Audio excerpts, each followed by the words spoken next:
নমস্কাৰ। আজি মই মোৰ বাৰ্তা শিতানত আমাৰ সকলোৰে নমস্য ব্যক্তি ভাৰতবৰ্ষৰ নিচিনা এখন দেশৰ ৰাষ্ট্ৰপতি, ভাৰত ৰত্নৰ অধিকাৰী, শিক্ষাবিদ, পৰমাণুবিদ ডক্টৰ APJ আব্দুল কালামৰ লৰালিকালৰ এটা ঘটনা উপস্থাপন কৰিব বিচাৰিছোঁ। সেই সময়ত কালামৰ বয়স আছিল 8 বছৰ।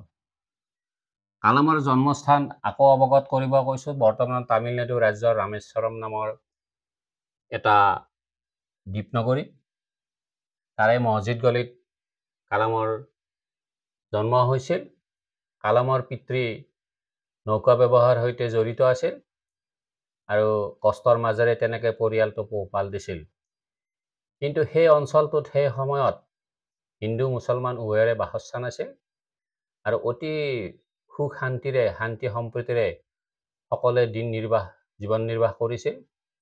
তাত মছজিদো গঢ় লৈছিল আৰু সেইদৰে মছজিদৰ নাতিদূৰত ৰামেশ্বৰম নামৰ এটা শিৱ মন্দিৰো প্ৰতিষ্ঠা হৈছিল। সেই সময়ত সেই শিৱ মন্দিৰৰ মুখ্য পুৰোহিতজনৰ নাম আছিল লক্ষ্মণ শাস্ত্ৰী। লক্ষ্মণ শাস্ত্ৰী আৰু কালামৰ পিতৃ জৈনাল আবেদিন নলেগলে লগা বন্ধু আছিল।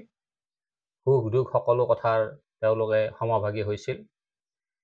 দুয়োটা পৰিয়ালৰ মাজত ঘনিষ্ঠতা যথেষ্ট আছিল।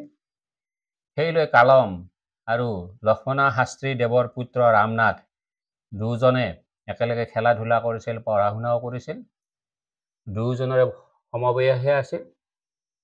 দুয়োজন একেখন বিদ্যালয়ৰে ছাত্ৰ আছিল। দুয়োজন যেতিয়া পঞ্চম শ্ৰেণীত পঢ়ি আছিল, এদিনাখন তেওঁলোকৰ শ্ৰেণীকোঠালৈ এজন নতুন শিক্ষাগুৰু আহে, ওজাদেউ।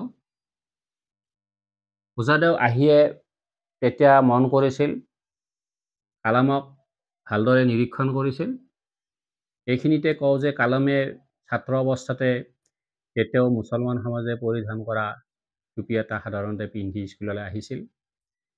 কালাম আৰু যেতিয়া ৰামনাথ একেলগে বহি পাঠ গ্ৰহণ কৰি আছিল, সেই নতুন ওজাদেৱে সহ্য কৰিব পৰা নাছিল।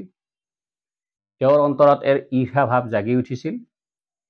কেনেকৈ উচ্চ বৰ্ণৰ ব্ৰাহ্মণ সন্তান এটিয়ে কালামৰ নিচিনা ল'ৰাজনৰ সৈতে একেলগে বহি পাঠদান কৰিব, সেইলৈ তেওঁ কালামক তাৰ পৰা উঠাই শ্ৰেণীকোঠাৰ একেবাৰে শেষত বহিবলৈ দিছিল। এই ক্ষেত্ৰত কালাম মৰ্মাহত হৈছিল, যথেষ্ট দুখ পাইছিল। তৎসত্ত্বেও দিনটোৰ পাঠ গ্ৰহণ কৰিছিল। সেইদৰে বন্ধু ৰামনাথো বৰ কষ্ট পাইছিল যেতিয়া কালামক তাৰ পৰা উঠাই দিছিল, কিন্তু তেওঁলোকে দুয়োজনে কোনো প্ৰতিবাদ কৰা নাছিল।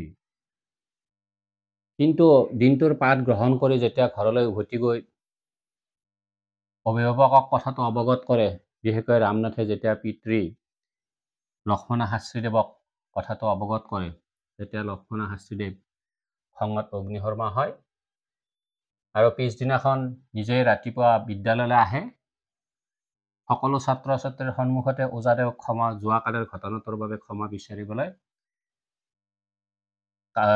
আহ্বান জনায় আৰু প্ৰয়োজনত এনেদৰে কঠোৰ বাক্য শুনাই প্ৰয়োজনত তেওঁ বিদ্যালয় ত্যাগ কৰিব লাগিব। প্ৰয়োজনত বিদ্যালয় ত্যাগ কৰাই নহয়, ৰামেশ্বৰমৰ পৰাও আঁতৰি থাকিব লাগিব। তেতিয়া ওজাদেৱে তেওঁৰ সেই ভুল বুজি পাইছিল আৰু ছাত্ৰ ছাত্ৰীৰ ওচৰত নিজৰ ভুল স্বীকাৰ কৰি ক্ষমা বিচাৰিছিল।